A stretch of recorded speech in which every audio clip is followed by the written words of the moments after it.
Hello and welcome. My name is Zaffar Iqbal, and you are watching the Mojo Story. A Chinese ship headed to Sri Lanka has triggered a dispute of sorts between India and China. The Yuan Wang 5 tracking and survey vessel is a missile observation and tracking ship that is sailing towards Hambantota port in Sri Lanka. Now, India has expressed concern about the presence of the ship in the Indian Ocean that can be used to track satellites and ballistic missiles, following which Sri Lanka has asked the Chinese to delay visit of the ship to the island nation. The ship uh, is due to arrive on August 11. Now, China in turn has reacted strongly and described Indian opposition to the visit of the ship as unjustified. So that is the topic of our discussion, and we're joined by an eminent panel. We're joined by Dilip Sinha, who is a former diplomat. We're joined also by Ajay Shukla, as a senior journalist, and Commodore Uday Bhaskar, Director, Society for Policy Studies. If I may start with you, Ajay, uh, since you have extensively reported on the conflict between India and China in Ladakh just recently. Uh, why does China want to bring a ship to Sri Lanka at this point in time, which is capable of tracking satellites and ballistic missiles? Why now? Well, one can question the timing. China would not want to take on more security responsibilities than it's already handling. It's handling what is effectively the fourth Taiwan Strait crisis. And at a time like this, one would expect that it would keep its decks clear in case of any retaliation by either Taiwan, the United States, or its allies in the region. But China, being China, wants to do it all at one time, wants to do it all together, and it seems to be trying to make the point that this is not this is the Indian Ocean, it's not India's ocean. It has come several times in the past, including with a nuclear submarine. In on all those occasions, India expressed its displeasure and disapproval, but China did not do anything to address those security concerns.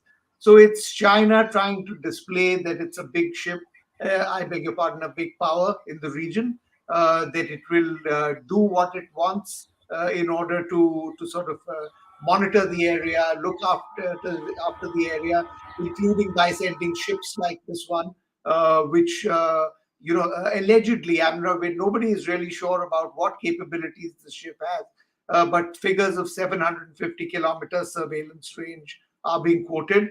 And China knew well that this would be objected to by India, but it's clearly not worried about that.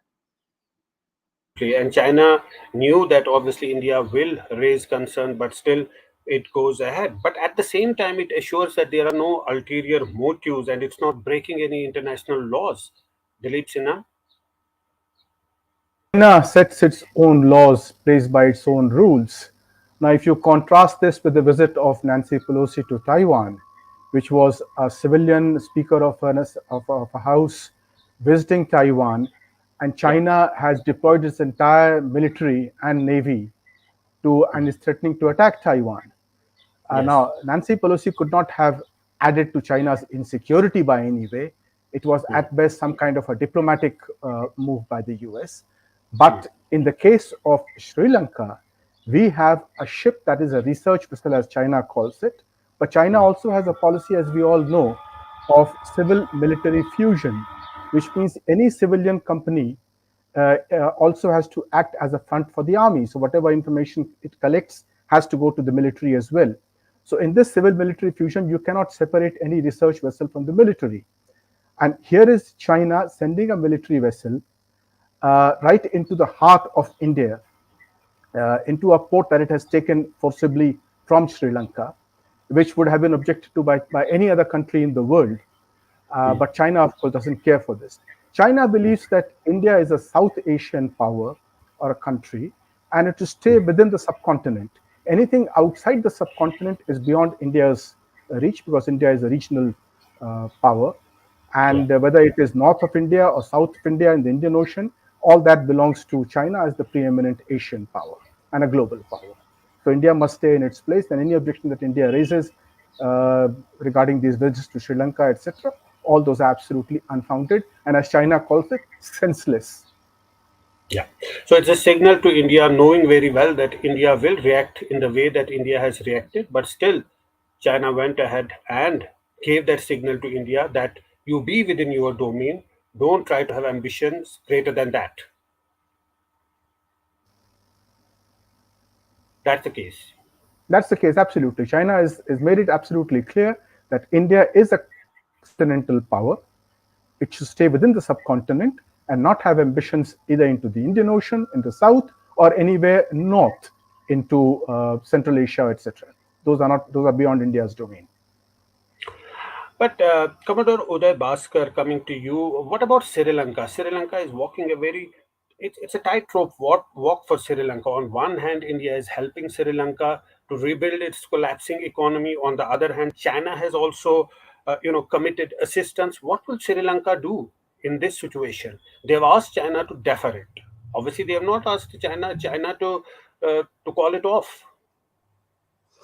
You're right that Sri Lanka is in a very awkward position. It's the equivalent of being between a rock and a hard place. Because if you look at the chronology of events, the Sri Lankan government, with the previous president, Mr. Gotabaya Rajapaksa, had apparently accorded the necessary approval or permission for the Chinese ship to visit Hambantota in the course of this month. So Beijing is citing that particular agreement between the Sri Lankan government and China. And they are also trying to indicate that this is a legitimate activity, bilateral between two countries, sovereign nations, China and Sri Lanka. And there is a subtext where they are trying to signal to India that we should not interfere. There are a couple of points here, if I could, elaborate on them, that purely in terms of law, international law and diplomatic protocols, China would be within its rights to, quote unquote, obtain permission, approval from a country, in this case Sri Lanka, and send one of its warships. Incidentally, it's done this in the past. So this is not the first time. There was a submarine that had come in a similar manner.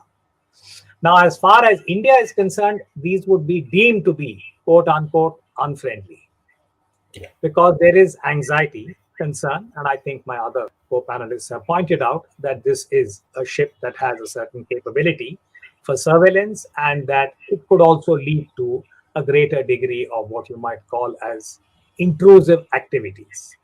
Now, there are two aspects here. One, legally, if you were to actually split hair, China can say that this is part of existing international law, protocols, that there is innocent passage, so on and so forth. Now, that's one dimension.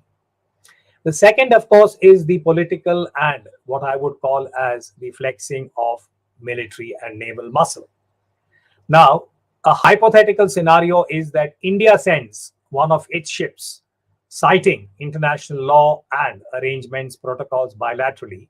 It could be to any of the ASEAN countries, for instance, Vietnam. And then, in the event that we are in that situation, the interpretation of law, politics would also come into play. So I think we have to see this in a layered manner, that China, if it really wants to carry out its surveillance activities, need not necessarily enter Hambantota port. Today, a naval ship with modern surveillance can be in the equivalent of outside territorial waters, even of India, and carry out such activities, but it would be deemed unfriendly, and India would be within its right to take whatever action it deems appropriate to protect its own interests. So we are entering a fairly, what I would call as, complex area. In this specific case, now China has also made the case that they are also a space power, and that they need to position their research vessels in different parts of the world. So these are all the kind of arguments that can be advanced from the Chinese side.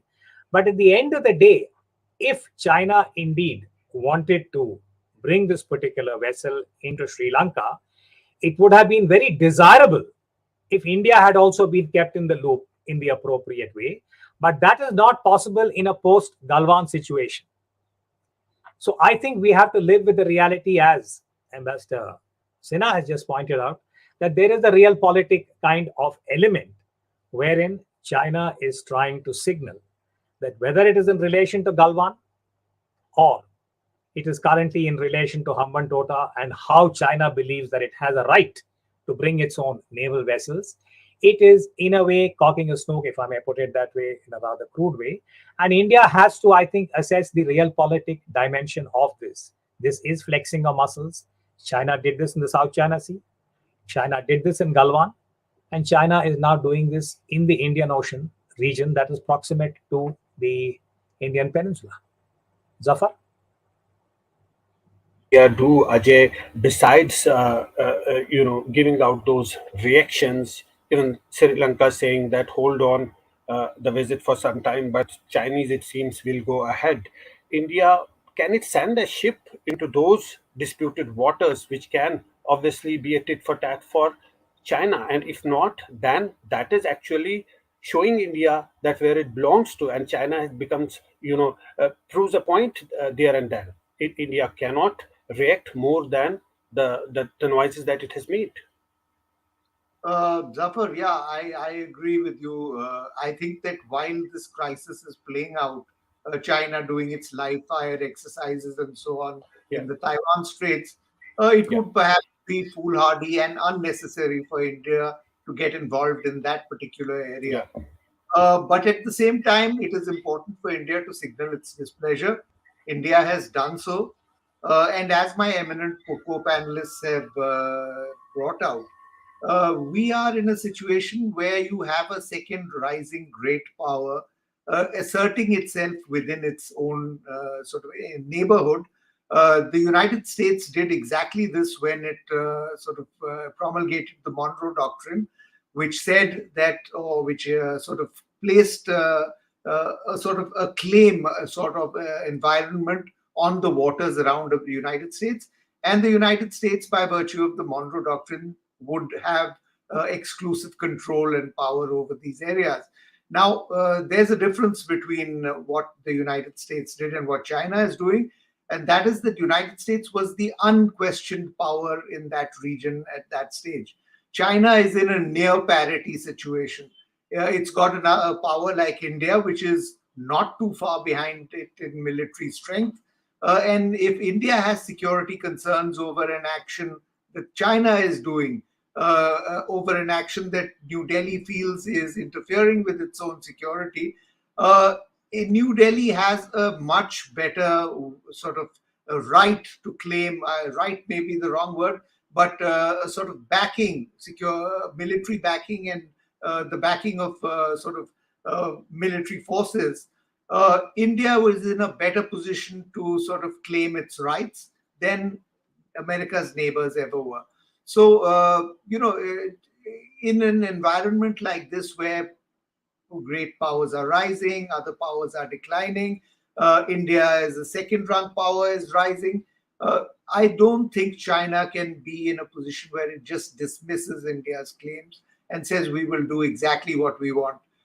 It will have to take some sort of measure of accountability upon itself, and we'll have to see how that plays out in the days ahead. Sri Lanka, as you brought out, is not in a happy situation, but that is always the case. When a smaller country gets caught between an conflict environment between two much larger neighbors. So we'll have to see how this works out. I sort of am sure that India will sort of not extend itself too far out, but will continue with this line of argument, which is that India's security claims have to be kept in mind. Sinha, that China shows such great interest in the Indian neighborhood, particularly Sri Lanka. We know China's interest in Pakistan. So India also seems to be surrounded by this huge influence of China in its neighborhood. At this point in time, Sri Lanka sending a ship to Sri Lanka when Sri Lanka is in a crisis situation. Absolutely, and there's no doubt at all that China has a policy of what is called the string of pearls to establish itself in bases all around the south. Now, this situation is really absolutely unprecedented for India. I mean, India has had threats all through its history, and in recent Asian superpowers like the US. But this is the first time in Indian history that we have a power that is threatening India both from the north and south. This has never happened in our history.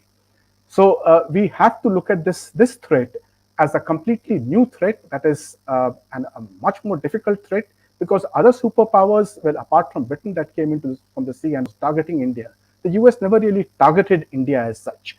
But China is targeting India because China claims Indian territory and China keeps quoting international law. Now, it uses international law to suit itself because it claims all of South China Sea. So, in any case, Indian ships cannot go into South China Sea if China has the power to enforce it, as it will probably very soon. In the case of Taiwan, it claims Taiwan as a part of its territory. So, anybody visiting or talking to Taiwan is considered to be in violation of international law. In the case of Hambantota, now, when the Britain had taken Hong Kong on lease, China called it an unequal treaty. And yet China has gone ahead and done the same thing with Hambantota, taken a 99-year lease because Sri Lanka was not able to pay back its loan. Now, this is Shylock and Usri of the worst kind, and that too being practiced by a country that claims to be a developing country and a country that is a fellow developing country of all other countries. So here is China behaving absolutely like an imperial power. And on top of it, it has territorial disputes with India and is threatening India. So this is a situation that we have to take into account very, very carefully. How we cope with it is a completely different situation because we neither economically nor militarily are in a position to take on China today. That's an important question. Now, India has subjected Chinese firms such as Xiaomi and Oppo and Vivo to close scrutiny of their finances recently, which has led to tax demands and money laundering allegation. Commodore Uday Bhaskar, do you think those are actions that India has taken? Uh, with Chinese provocation from all sides, those are genuine action that India has taken and could have some impact, or it would really lead to nothing. Well, I think India is trying to evolve the equivalent of a calibrated and a multi pronged approach in dealing with China post Galwan. And if I Yeah. may add, Zafar, I think we have to see this in the larger context that from 2020 to where we are now, India has also chosen to be opaque in certain parts of the bilateral relationship, Yeah. which is 2 years down the road, we do not have any official statement about where exactly India has forfeited certain patrolling rights as far as the Yeah. line of action control is Yes. concerned. So Yes. I Yes. would infer that this is a Mm. political attempt to perhaps downplay that aspect. Concurrently, the bilateral trade is increasing year Yes. on year, despite Yes. COVID. So that seems to have its own dynamic. Yes, we are now trying to reduce the market access in certain products. But to me, this seems to be more a case of trying to evolve or calibrate certain mixed signals deliberately to Beijing. And against this, I do want to add this point that India should also be very prudent about the degree to which it wants to raise the visit of the ship. Should we be in a situation which is the equivalent of reach for your scabbard, meaning that it is so serious that India will now have to take this as a dire threat? Personally, I would say no. That, as I said earlier, a surveillance ship can carry out the same degree of intrusive surveillance activity, even if it is outside of India's own territorial waters. Will China do this? If they get a chance, they will. For instance, any research ship of any navy would be trying to obtain hydrographic data because you build up these data for submarine operations and so on. I think the call is for India. How do we want to deal with China and how do we want to deal with our smaller neighbors? Now, Sri Lanka, as we said earlier, is between a rock and a hard place.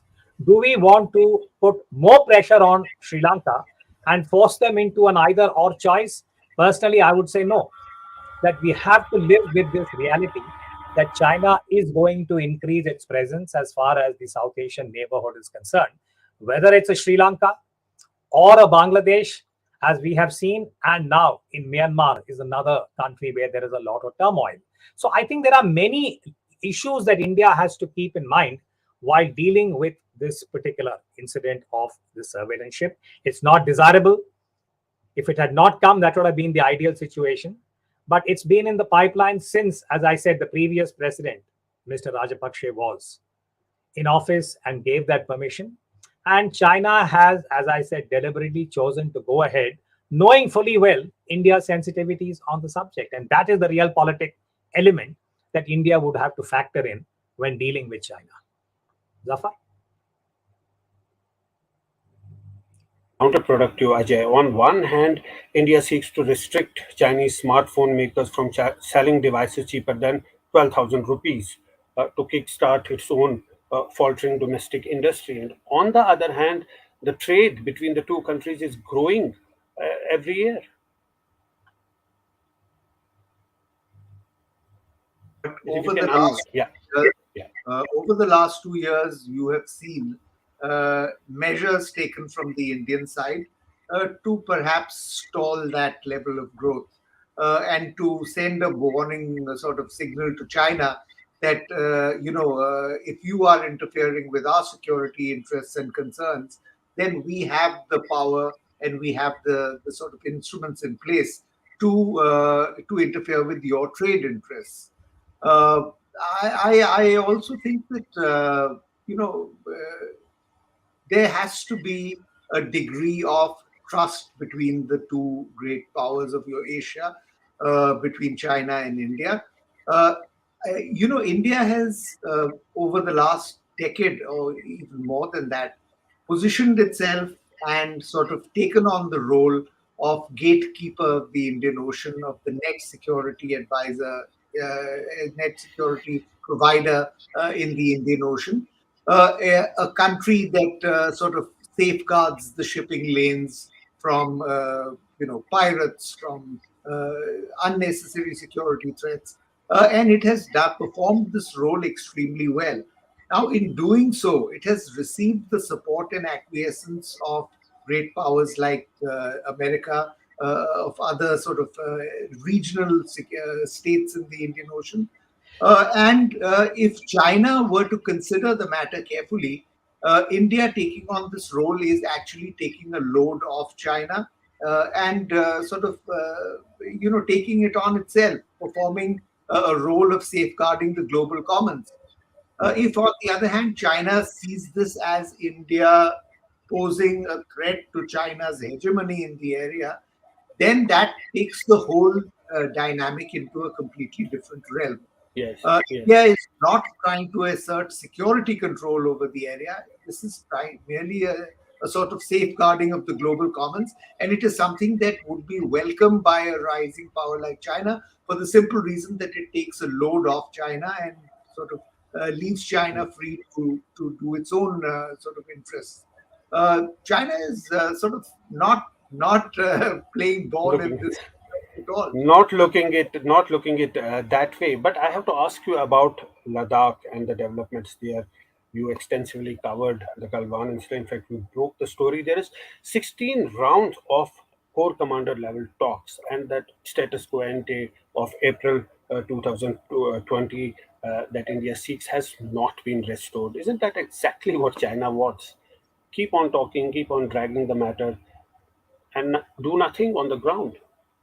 Yeah, and to add to that, to sort of make it even more sort of uncomfortable for India, we have not really exerted serious pressure on China to sort of either withdraw or to disengage or to sort of resolve the crisis in some respect. In fact, you've got a situation where up to a certain point in time, the prime minister of the country was sort of denying that China had ever carried out an incursion into India, thereby Yeah, playing into China's sort of game plan. So I yeah. think that this is you've reached a stage in the senior military dialogue uh, where there is really nothing more to be said. Everything that has to be said has been said and then repeated again. It Yeah. is up to the two powers to, at this stage, withdraw. And if China is not willing to withdraw on equal terms, then that is, as seen from New Delhi's perception, should be regarded as a hostile act. But India is playing it very, very safe, and which way this goes, we'll have to wait and see. But Dilip Sinha, why isn't India more vocal about Chinese activities in Ladakh? If India was more vocal and what's happening on the ground or what has happened and what is the situation now, wouldn't it paint China as an aggressor and would help the cause internationally rather than being quiet about everything? Well, I should think so, but I think, as Ajay has pointed out, there are various reasons for it. I think one additional reason is perhaps the internal democratic processes, the political processes within the country, where the government has to show itself as coming out strong and not having conceded anything to China. So all these compulsions are there for a country that has a free press and people speaking out and criticizing the government. So there are all kinds of reasons for this, and I suppose also the fact that we cannot, beyond a point, take action against China, because the first action has to be economic, and there, since we are dependent upon China for very crucial imports like in electronics or in chips or in active pharma ingredients, in all these things, unless we develop our own domestic capacity and make ourselves reasonably independent of supplies from China, I don't think we can go ahead and take on China in as strongly as you would like, if you like us to. We must remember that China is No, no. extremely aggressive in those No, in these things. it's not taking on China. It's just being more clear about the things on the ground. Now compare it with Taiwan, which is coming up with updates about what China is doing, about the drills that they are doing, about the incursions, the air incursions, and that is really put pressure on China to go away, to be on a back foot. But here, China has occupied some territory, and these core commander level talks are going on. 16 rounds have happened, many more rounds will take place, but the time is going by. At the end of the day, it's China which is in control of that territory, if there is any, and nothing is changing on the ground. So this approach is not working, perhaps, Commodore Uday Bhaskar.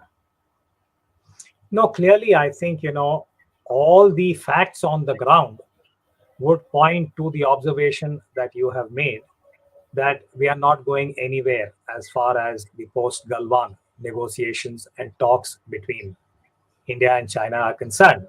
But let me add to what both my co-panelists have already said in relation to how has India approached the Galwan incursion, the Galwan transgression. You can choose a range of what I would call as words to describe what has happened.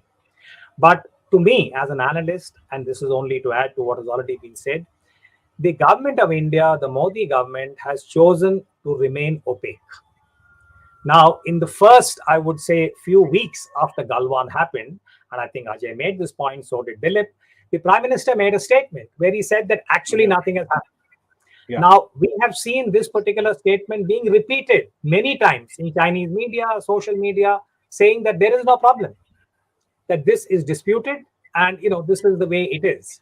I think we, in a way, conceded a certain amount of space in terms of the strategic communication. So when you compare this with Taiwan and say, when Taiwan, it is existential. For them, it is their survival. So obviously, they are going to raise the ante in terms of how they are conveying to the world as to what is at stake. India has chosen another path, and I think Ambassador Sinha Dilip has pointed out that there are many other strands that have yeah. introduced a level of dependency. My own observation going back to 2020 is that our response should have been more firm and resolute, even in terms of the strategic communication. Whereas I believe for domestic political compulsions, the Modi government chose to play it down. And now, in a way, we are, I think, dealing with the fallout of that. That there has been no incident that we can hold the Chinese culpable. This is only something that can be resolved in negotiations and talks, and military to military, it can be resolved. But that is not the reality. So I think internally, we should at least, in a discussion, E- be even the cognizant of uh, even the uh, Ukraine Russia conflict, the way Ukraine